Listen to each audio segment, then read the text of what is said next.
Hi guys, today I'll be talking about the coaches that are on the hot seat in the SEC, starting with Jeff Lebby at Mississippi State. Jeff Lebby has only won one SEC game in the past 2 years, and that's not going to be good enough to keep his job. While he did improve from year one to year two, he's going to have much more of an improvement this year, and probably at least make a bowl game or win 7 games to keep his job.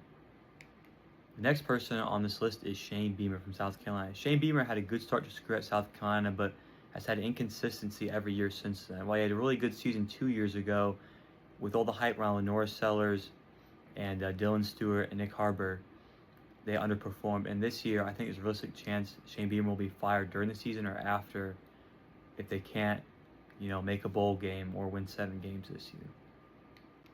The next people on my list are going to be kind of tier 2 guys where they're not going to be fired this year, but if things go poorly, they could be on the hot seat next year. And we're going to start with Steve Sarkisian. This might be controversial, but in my opinion, with the amount of NIL money they're getting, Texas should not be missing the playoffs. I know they won't make it every year, but with one of the most hyped teams in recent memory last year and miss the playoffs, that's embarrassing. And if they slip up and miss again, we could see Steve Sarkisian on the hot seat next year.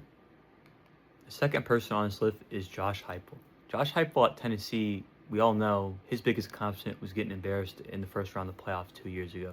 But it's starting to feel like the first round of the playoffs might be Josh Heupel's stealing.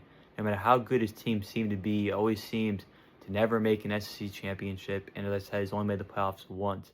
And last year, they didn't even beat a ranked team. So if something similar happens this year, next year could be his prove-it year if he deserves to stay in Knoxville.